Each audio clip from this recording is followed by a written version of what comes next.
René Favaloro nació en La Plata el 12 de julio de 1923. En 1936 ingresó en el Colegio Nacional de La Plata, donde logró adquirir desde muy chico los principios sólidos de una base humanística e incorporar y afianzar ideales como libertad, justicia, ética y respeto. Todo esto debido a las enseñanzas de docentes como Ezequiel Martínez Estrada y Pedro Ureña. Al terminar sus estudios secundarios, ingresó en la Facultad de Ciencias Médicas de la Universidad Nacional de La Plata. Fue en el tercer año donde empezaría a tomar contacto por primera vez con los pacientes en su residencia en el Hospital Policlínico. Se graduó en 1949 y rápidamente se produjo una vacante para médico auxiliar en carácter interino. A los pocos meses lo llamaron para confirmarlo, pero Favaloro no aceptó debido a los requisitos que el gobierno de aquel entonces le imponía. En 1950, a pedido de su tío, Favaloro viajó a la localidad de Jacinto Arauz, en la provincia de La Pampa, para reemplazar al doctor Dardo Vega, quien se encontraba enfermo y necesitaba realizar un tratamiento en Buenos Aires. Al principio era solo por unos meses, pero terminó quedándose durante 12 años como médico rural. En 1962 se fue a Estados Unidos a la clínica Cleveland en Ohio, donde se desempeñó primero como residente y luego como miembro del Departamento de Cirugía Torácica. El 9 de mayo de 1967, Favaloro operó exitosamente a una mujer de 51 años mediante la cirugía de bypass.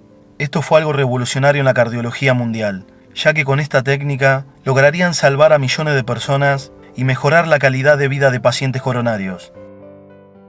En 1971 regresa a la Argentina con el propósito de hacer un departamento de cirugía torácica y cardiovascular en Buenos Aires. Finalmente, en 1975 creó la Fundación Favaloro y más adelante el Instituto de Cardiología y Cirugía Cardiovascular y por último la Universidad Favaloro. Durante casi 3 décadas de esfuerzos y sacrificios, en el año 2000 su financiamiento estaba en situación terminal. La fundación tenía una deuda de $40 millones y sus intentos de obtener ayuda del Estado no dieron respuesta. En la Argentina hay un sistema que maneja todo y vaya uno a querer romper el sistema, queda excluido y si alguna vez uno dice alguna verdad, todavía se la dan por la cabeza. El 29 de julio del 2000, René Favaloro se encerró en el baño de su casa y se disparó un tiro en el corazón. Dejó 7 cartas. En una de ellas expresaba que la sociedad argentina necesitaba de su muerte para tomar conciencia de los problemas en los que estaba envuelta. Durante 2 semanas pensé seriamente que me iba a morir. Hubo una semana que todo estaba mal, la coagulación era un desastre, los valores del hígado estaban deshecho. ¿Qué pensaba yo cercano a la muerte? Pensaba en esas cosas pequeñas, yo no pensaba en ninguna cosa material.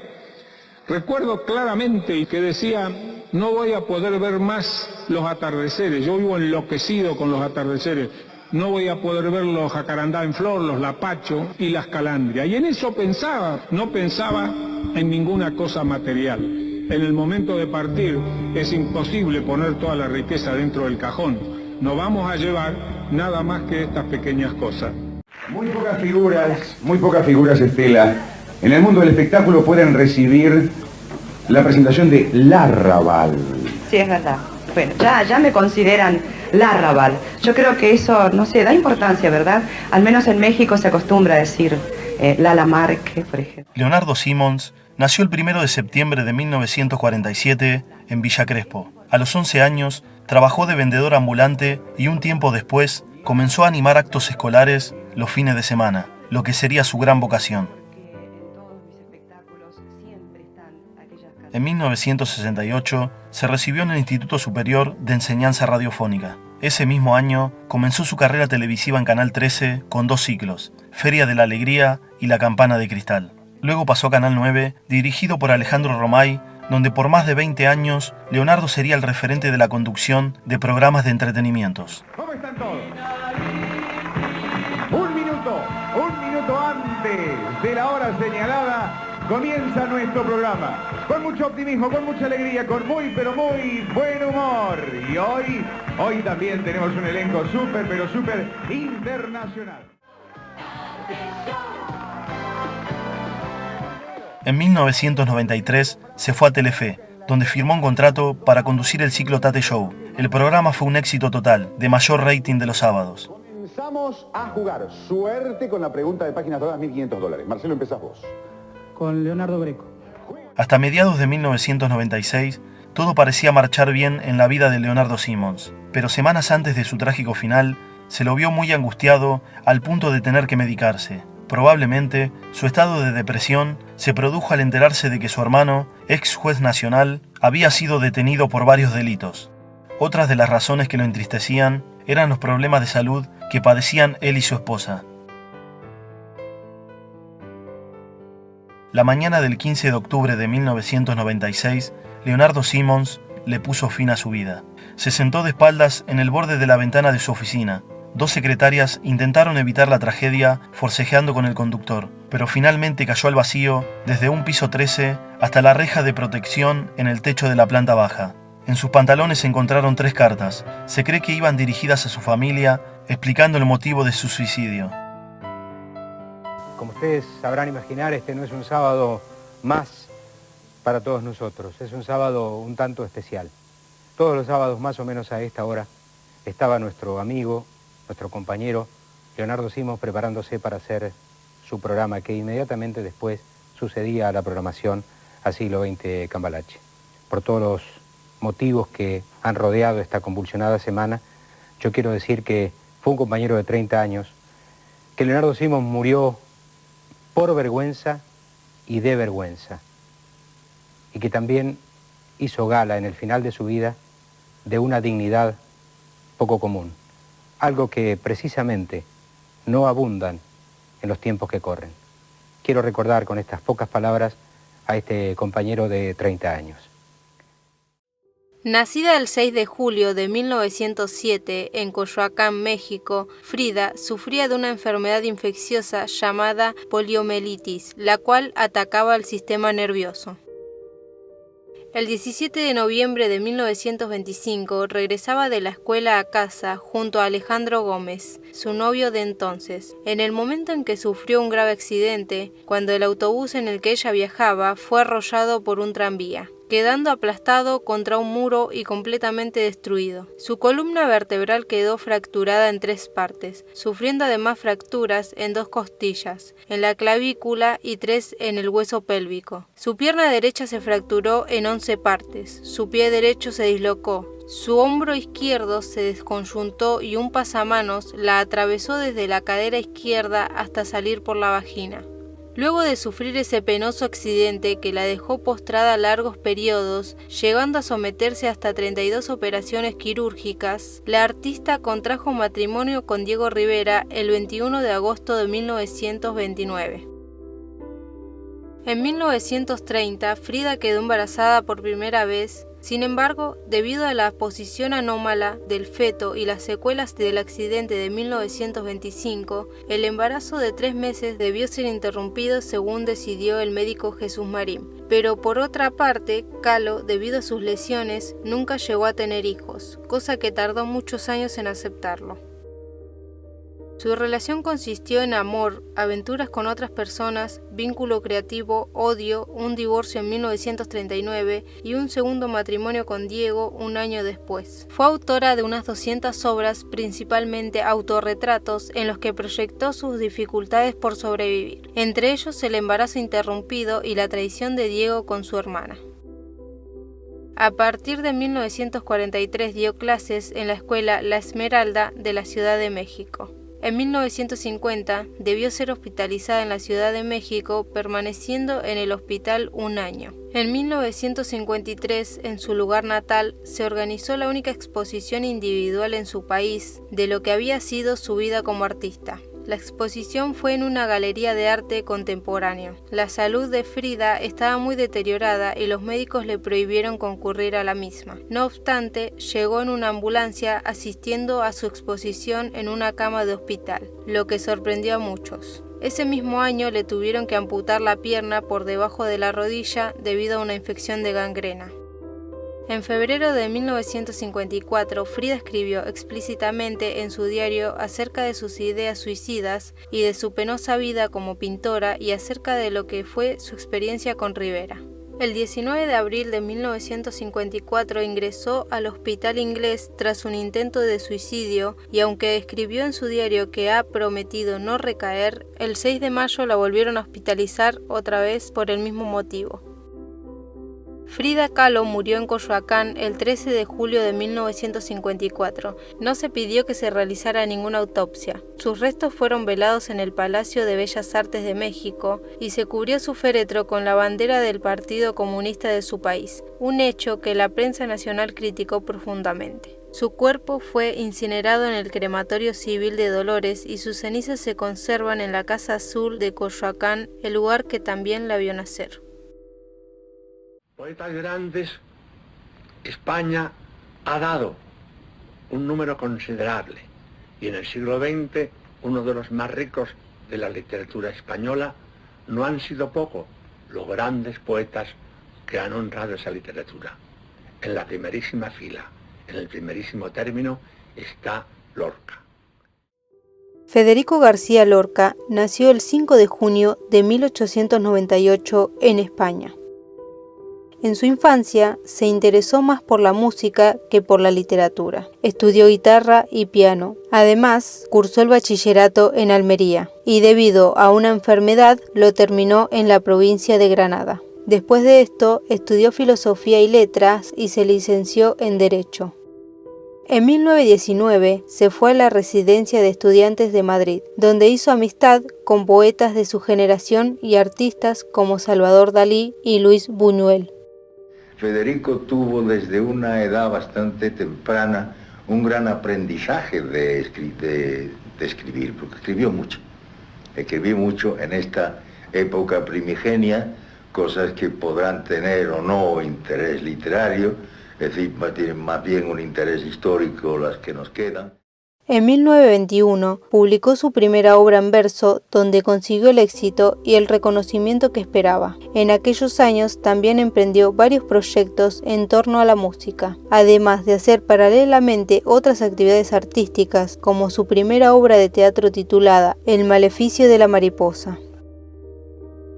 A comienzos de la década del 30, dio mayor dedicación a esta rama de las artes escénicas. Compuso obras como La boda de sangre, Yerma y La casa de Bernarda Alba. A mediados de aquellos años estaba por estallar la Guerra Civil Española y Lorca, debido a su amistad con personajes progresistas como Fernando de los Ríos o el escritor Rafael Alberti, sería señalado por la prensa como un enemigo de la derecha. Por esto, en julio de 1936, Federico se fue a Granada para apartarse de los conflictos y de las salvajadas. Pero 2 días después, los militares tomaron el control de aquella provincia y Lorca debió refugiarse en la casa de su amigo, el poeta Luis Rosales. Pero a pesar de eso, el 16 de agosto de 1936 fue detenido por las fuerzas franquistas y fusilado 2 días después en el barranco de Biznar.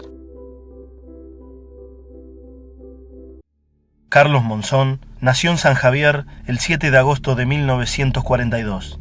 En 1950, su familia se mudó a la ciudad de Santa Fe, en el barrio Barranquitas.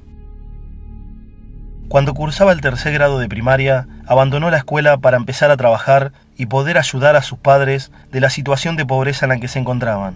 Trabajó de varias cosas, principalmente de lustrabotas. También se la rebuscaba como sodero, lechero y vendedor de diarios. Tuve que salir a trabajar a los 8 años, a lustrar, a vender diarios. Estoy muy tranquilo y muy feliz de la infancia que tuve porque empecé a trabajar de chico. A los 17 años fue su primer enfrentamiento como boxeador de peso medio contra José Cardoso en el Pabellón de la Industria. El 12 de diciembre de 1962 venció por puntos a Cejas en 5 asaltos y así culminó su etapa como boxeador amateur. Su debut como profesional fue en febrero de 1963, cuando venció a Ramón Montenegro por nocaut en 2 asaltos. En el comienzo no le fue fácil, perdió algunas peleas debido a su inexperiencia y a la calidad de sus rivales, pero en 1965 su carrera dio un vuelco y ya no volvió a perder. En septiembre de 1966 peleó con Jorge Fernández en el estadio Luna Park, donde obtuvo su primera meta importante, el título argentino de peso mediano. Un año después, volvió a enfrentarse con Fernández, pero esta vez por el título sudamericano, consagrándose nuevamente campeón. Luego de esto, retuvo 2 veces más el título sudamericano y una vez más el título argentino de peso mediano. Esto lo hizo subir de ranking y tener la chance que todos esperaban, pelear por el título mundial. El combate era con Tito Benvenuti en Roma, el 7 de noviembre de 1970. Monzón noqueó al campeón en el 12º asalto y se anotó como el 4º campeón del mundo que daba el país. A partir de ese momento defendió 14 veces su título, ganando todos hasta su retiro. En 1974, el director Daniel Tiner convocó a Monzón para protagonizar la película La Mari, junto a la actriz Susana Jiménez, con quien tuvo un romance durante la filmación. Después de retirarse del boxeo en 1977, llegaría la etapa más oscura. El alcohol y las malas compañías eran parte de su vida. Nunca supo qué hacer con el tiempo libre fuera del boxeo. Probó entrenando a principiantes, pero no consiguió salir de la noche y de sus vicios. En ese entonces conoció a Alicia Muñiz. Con ella se casó y tuvo un hijo. Su relación con la modelo fue de idas y vueltas. En una de las tantas peleas y reconciliaciones, llegó el trágico día del 14 de febrero de 1988. Monzón llegó de una fiesta alcoholizado, discutió con ella y la golpeó salvajemente, y luego la tiró desde el balcón de la casa que ocupaban en el barrio La Florida, en la ciudad de Mar del Plata. Por esto fue condenado a 11 años de prisión por homicidio simple. Se condena a Carlos Monzón, filiado en auto, a la pena de 11 años de prisión accesorios menores y costas como autor penalmente responsable del delito de homicidio cometido en la persona de Alba Alicia Muñiz el día 14 de febrero de 1978 en esta ciudad. El domingo 8 de enero de 1995, cuando se encontraba en la parte final de su condena y gozaba de salidas transitorias, se mató con el auto que manejaba en la ruta provincial número 1 al noroeste de Santa Rosa de Calchines, en la provincia de Santa Fe. Circulaba a casi 170 km por hora, mordió la banquina perdiendo así el control del coche y muriendo de forma instantánea.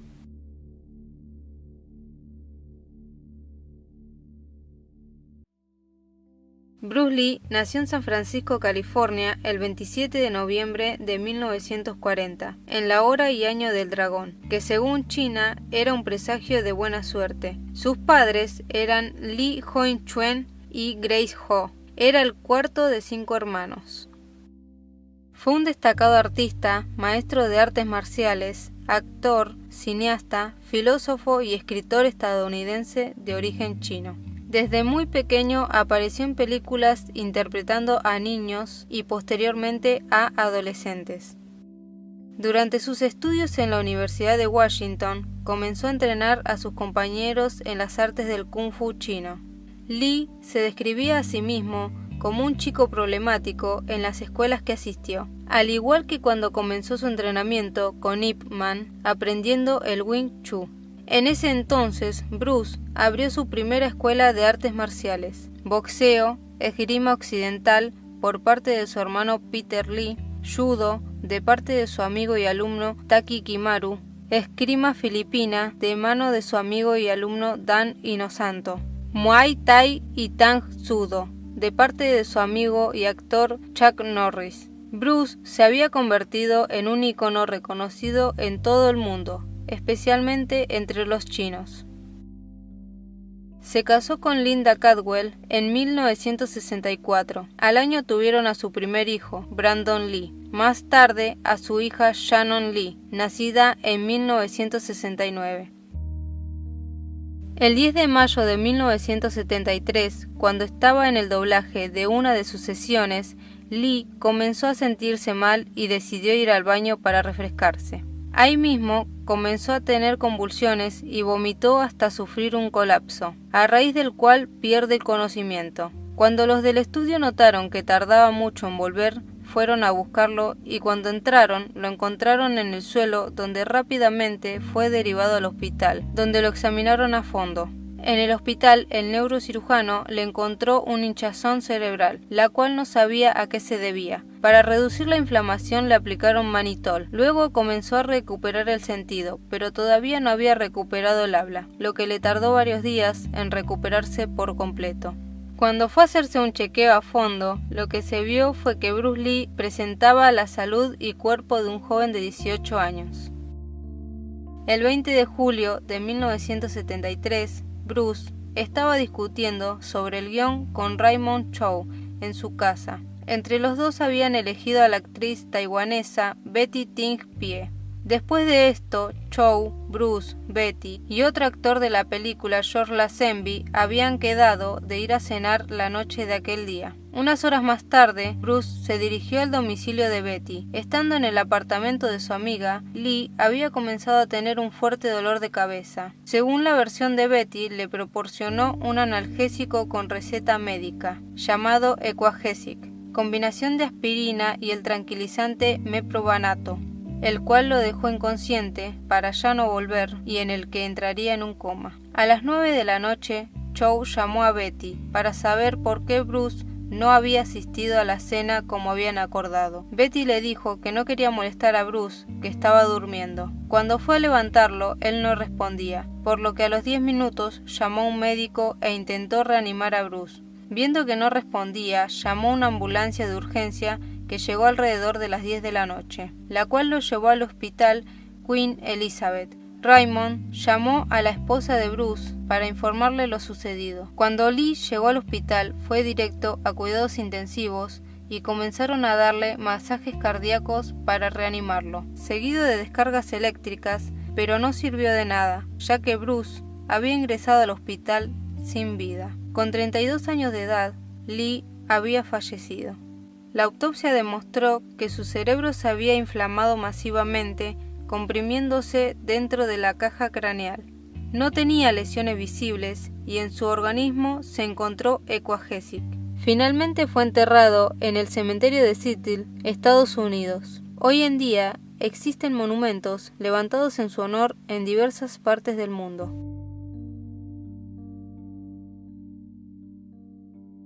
Do you think you'll ever be queen? No, I don't. No. Why do you think that? I'd like to be a queen of people's hearts, in people's hearts. But I don't see myself being queen of this country. I don't think many people would want me to be queen. Actually, when I say many people, I mean the establishment that I'm married into. Because they've decided that I'm a non-starter.